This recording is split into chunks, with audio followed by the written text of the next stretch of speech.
教我的。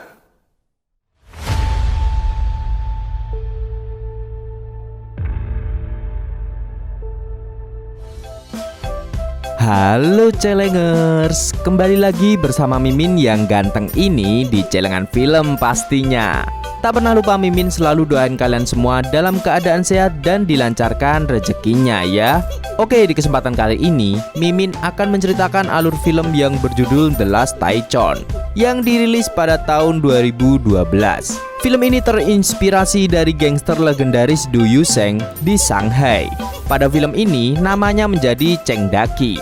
Daripada kelamaan, yuk mari kita menonton.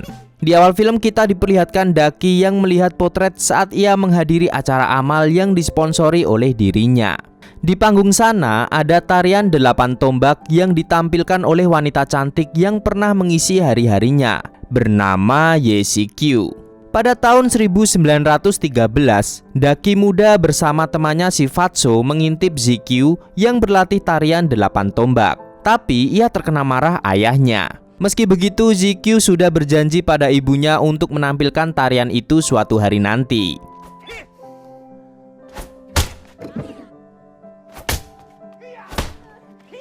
Selepas kena marah si bapak, Zikyu bertemu Daqi yang menghiburnya. Mereka berjanji akan menjadi sukses di masa depan. Seperti halnya Daqi yang mau hidup bermartabat di Shanghai, sedangkan Zikyu akan menjadi pemain opera di Beijing.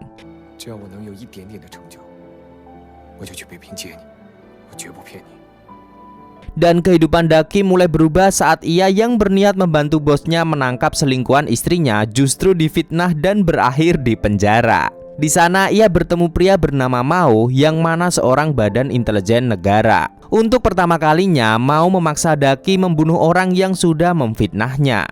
Setelah membunuh untuk pertama kalinya, ia harus terus membunuh untuk kehilangan rasa bersalahnya.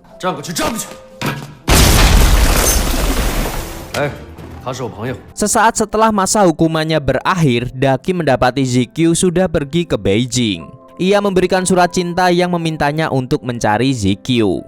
Karena ditinggal pacarnya, Daqi memulai kehidupan yang baru bersama Fatso, sahabatnya, merantau ke Shanghai. Sesampainya di kota metropolitan itu, mereka melihat kemewahan di mana-mana. Mereka berhenti di depan Grand Shanghai, lalu Daqi mengatakan tekadnya jika suatu hari nanti ia bisa berada di sana sebagai orang terhormat. Dan benar saja, kekuatan kata-kata itu dikabulkan oleh Tuhan. Pada 1937, Daqi menghadiri ulang tahun gurunya bernama Hong Xiaoting. Hidupnya sudah sempurna berubah. Terlihat wibawanya saat mendatangi pesta itu bersama istrinya yang bernama Bao. Ia memberikan gurunya sebuah hadiah patung Buddha emas. Di tengah keramaian pesta, mereka kedatangan Jenderal Mao yang ingin menemui Daqi. Usut punya usut, ternyata Mao ingin Daqi menyelidiki pria dari gerakan bawah tanah bernama Cheng Zaimei. Dan lebih istimewanya lagi, ia adalah suami Zikyu, mantan pacar Daqi. Fakta itu juga entah dari mana, tapi sudah diketahui Mao.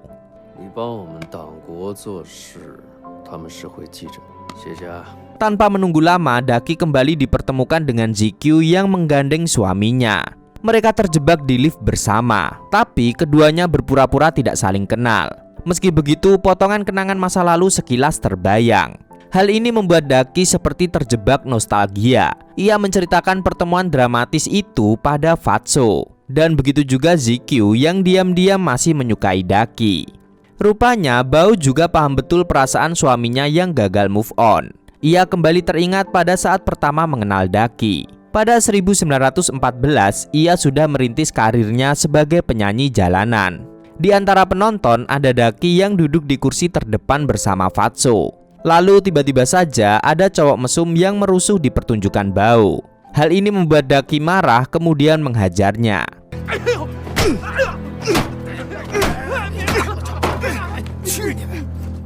Perlakuan Daqi tanpa disadari membuat Bao jatuh cinta seketika. Kemudian Daqi menyuruh Bao segera pergi karena di sana akan ada kerusuhan besar-besaran. Dan benar saja, beberapa saat kemudian ada tawuran antar geng memperebutkan wilayah. Pertarungan antara geng Bambu dan Golok tidak bisa dihindari lagi.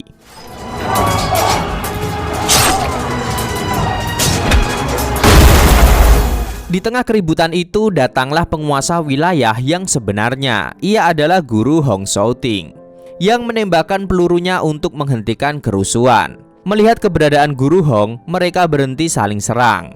Karisma guru Hong membuat Ducky terkagum-kagum dan ingin bergabung dengannya.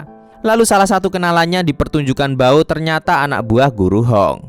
Pria bernama Lin Huai itu yang kemudian mengenalkan Ducky pada guru Hong. Dari kejadian itulah Ducky dilantik menjadi murid magang guru Hong. Di antara 10 aturan yang disepakati, salah satunya adalah kesetiaan pada guru. Setelah itu, Ducky ditugaskan memberantas judi, opium atau narkoboy, dan pelacuran. Karena kehebatannya menjalankan perintah, nama Ducky menjadi terkenal di Shanghai. Tak hanya itu saja, ia mempunyai kepandaian dalam menganalisis yang membuat istri gurunya sangat mempercayainya. Bahkan Nyonya Hong memberikan persenan keuntungan bank untuk Ducky.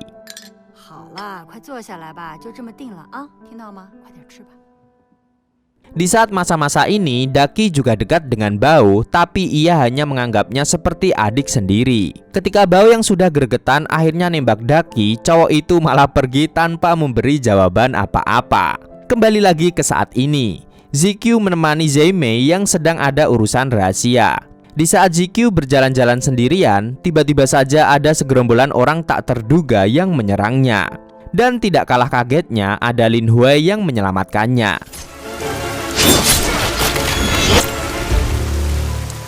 Ternyata Lin Huai sudah ditugaskan Ducky untuk melindungi ZQ dari serangan orang-orang yang mengincar Zeimei. Hal ini terjadi karena Zeimei seorang pemberontak dalam gerakan bawah tanah. Adegan berlanjut menampilkan Ducky menonton opera bersama Jenderal Nishino. Saat pertunjukan di depan mata, Nishino mengajak Ducky agar bekerja sama dengan pemerintahan Jepang. Tapi gagasan tersebut ditolak Ducky karena ia menganggap bangsanya sedang berperang melawan Jepang sehingga ia tidak bisa berkhianat begitu saja. Jenderal Nishino tidak menyerah dan mendesaknya jika Jepang bisa mengambil alih Shanghai hanya dalam waktu 3 hari saja.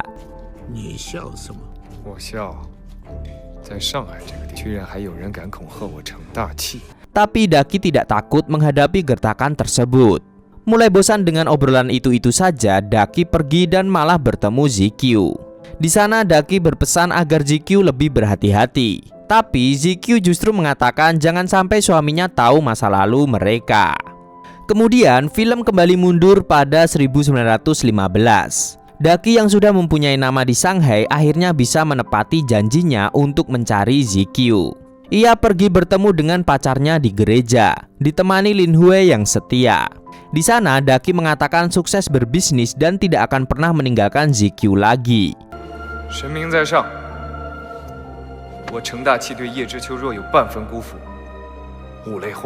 Akan tetapi tiba-tiba saja ada sekelompok orang yang menyerang Ducky sampai menyebabkan kekacauan di tempat suci itu. Dikira semua sudah tumbang, ternyata ada satu orang yang mengarahkan pistol ke kepala ZQ. Dan Ducky lebih cepat menembaknya terlebih dahulu, sehingga ia terbunuh di dekat ZQ.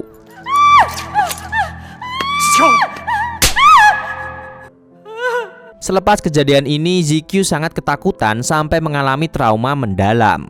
Ia pun tidak sanggup hidup bersama Ducky lalu pergi meninggalkannya. Kemudian 2 tahun telah berlalu. Ducky mengetahui ZQ menikahi pria bernama Zeimei. Di saat hatinya patah, rapuh dan berkeping-keping, ia malah mencari pelarian dengan melamar Bao.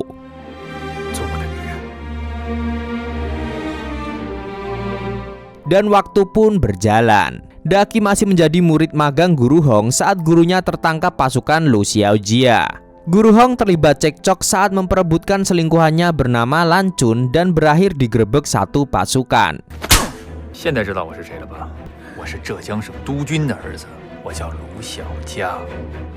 Berbagai cara sudah dilakukan Nyonya Hong untuk membebaskan suaminya, tapi tetap tidak bisa. Sampai pada akhirnya Ducky pun turun sendiri. Ia mendatangi markas tentara, lalu Xiaojia memintanya untuk berjalan dengan lututnya di hamparan beling seperti limbat.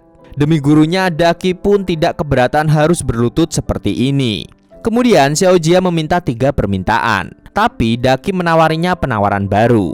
Di tengah negosiasi yang alot, tiba-tiba saja Komandan Lu yang merupakan ayah Xiaojia menghentikan itu. Ternyata ada Mao yang mengatakan Daki temannya. Ini kenapa Komandan Lu mau bekerja sama dengan Daki?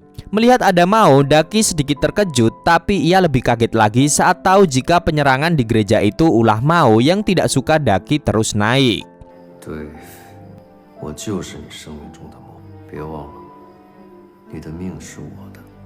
Setelah kesepakatan tercapai, Guru Hong dilepaskan. Ia melihat kesetiaan Daki tidak bernilai harganya. Akhirnya, ia mengubah status Daki dari murid magang menjadi saudaranya, yang mana artinya kini Daki sudah setara dengan Guru Hong. Tak disangka, jalan hidup Daki yang bermula dari gangster jalanan berakhir menjadi salah satu penguasa Shanghai yang terkenal. Pada suatu ketika, Mao mendatangi Daki dan Guru Hong agar bergabung dalam pemerintahan, seperti memberikan bantuan. Tapi mereka berdua tidak ingin terjun dalam politik yang banyak intrik. Alasan itu membuat Mao menuduh keduanya bekerja sama dengan Jepang. Tidak terima karena Mao meragukan kesetiaannya pada negara, mereka akhirnya mau menyumbangkan 2 pesawat jet tempur pada tentara yang diterima oleh Jenderal Mao. Tapi ada kesedihan di pesta penyerahan itu. Guru Hong lebih menunjukkan perhatian pada Lancun, sehingga Nyonya Hong curhat pada Daki jika ia akan bercerai.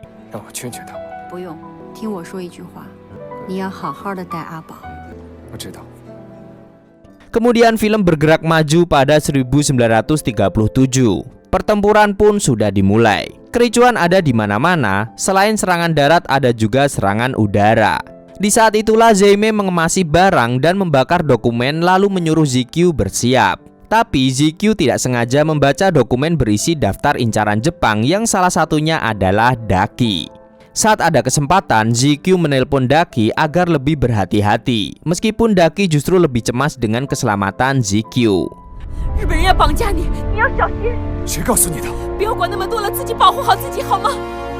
Aksi ZQ ini juga ketahuan oleh Zeime yang sudah menduga ada sesuatu di balik ZQ dan Daki. Di saat perang semakin pecah, Zeime meninggalkan ZQ karena keperluan. ZQ melihat kekacauan di mana-mana, sedangkan Daki turun untuk menyelamatkan ZQ. Saat kota sudah hancur karena ledakan di setiap sudutnya, Daki mengira ZQ sudah tidak ada. Ia menjerit meluapkan kesedihannya.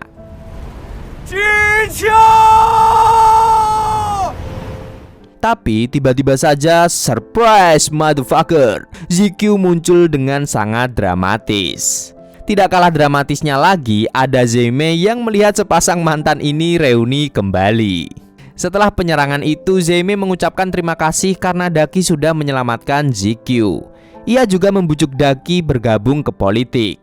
Sebab alasannya menjadi pemberontak selama ini karena tidak lagi percaya dengan pemerintah yang tidak pro rakyat. Namun untuk saat ini Daki belum berpikir ke sana. Ia lebih mengutamakan keselamatan orang-orang terdekatnya. Ia pun meminta Mao mengurus penerbangan untuk 4 orang, tapi Mao hanya mau 2 orang saja. Daki dihadapkan dengan keputusan sulit memilih Bao atau ZQ. Sedangkan Mao yang diam-diam naksir Bao mengambil kesempatan ini agar bisa memiliki Bao. Ia membujuk Daki bersama ZQ. Ia bisa pergi dengan Bao, lalu Zeime ditinggal saja. Sungguh rumit cinta ini. Saat pusing memikirkan pilihan hatinya, Bao sudah sadar dengan keraguan itu meminta untuk dilepaskan saja. Ia bisa pergi dengan Mao meski hatinya tetap mencintai Daki. Ketulusan itu membuat Daki dipenuhi rasa haru.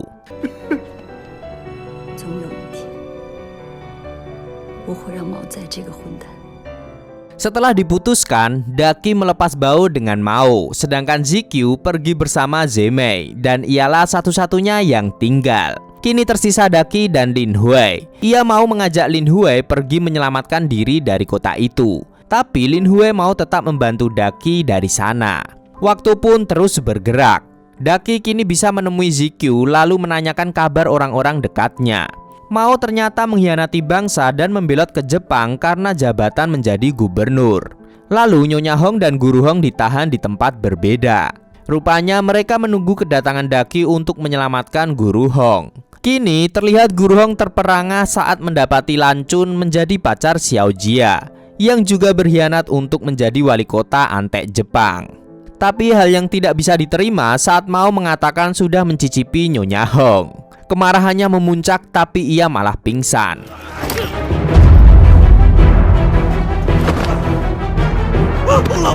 Setelah kejadian itu, Guru Hong mengalami stroke dan sedikit tidak waras. Sementara Nyonya Hong dikurung terpisah dalam penjara. Langkah selanjutnya, Daki menjadi antek Jepang dengan menjadi wali kota Shanghai. Ia terlihat dalam acara amal yang juga melibatkan ZQ. Di sana ia bertemu Jenderal Nishino dan Mao. Tapi ia lebih ingin memastikan kabar Bao setelah berpisah dengannya. Tapi keputusan ini membuat ia diteriaki pengkhianat dan mendapat lemparan dari orang-orang. Padahal sebenarnya Daki pasti sudah menyiapkan rencana hebat.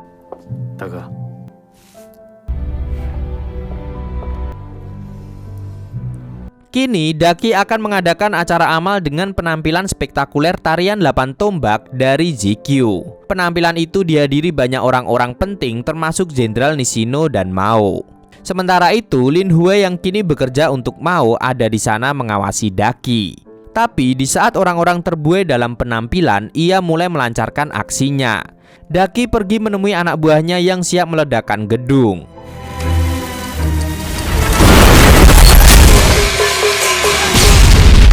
Di saat kondisi benar-benar kacau, Daki beraksi dengan pistolnya untuk menyelamatkan Nyonya Hong. Tapi sayang sekali, karena Nyonya Hong tidak bertahan lama setelah aksi penyelamatan itu. Daki pun menangis melepas kepergian Nyonya Hong. Kemudian Daki menarik Lin Hue untuk melarikan diri. Sementara dalam pertunjukan, Mao mulai merasakan ada yang tidak beres, tapi ia ditahan Bao. Lalu kembali dengan Daki, ia tiba-tiba saja didorong keluar oleh Lin Hue karena Lin Hue yang selalu setia akan melakukan aksi bom bunuh diri.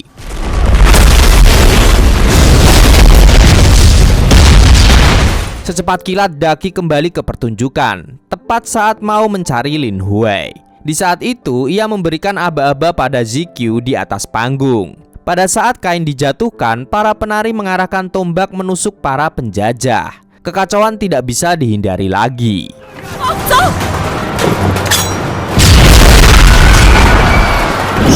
Kini terlihat Mao mengumpan ZQ karena tahu itu adalah titik lemah Daki. Di saat itulah Daki menyerahkan pistolnya. Tapi secara tidak terduga Bao datang dan menembak Mao walaupun salah sasaran. Hal ini membuat Mao otomatis menembak Bao.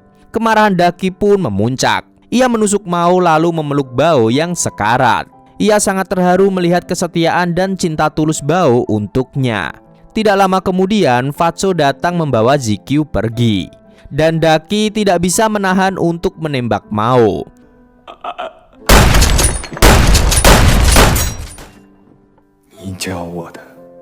Ia menggendong Bao ke dalam mobil yang sudah disiapkan Fatso. Saat itu mereka sudah dikepung pasukan tentara. Tapi mereka tetap menghidupkan mesin mobil. Kini mobil itu terkena peluru dari segala sisi. Tapi Daki tidak peduli dan mengenang masa-masa pasang surutnya bisa sampai sejauh ini. Pak Camat makan tomat dan film pun tamat.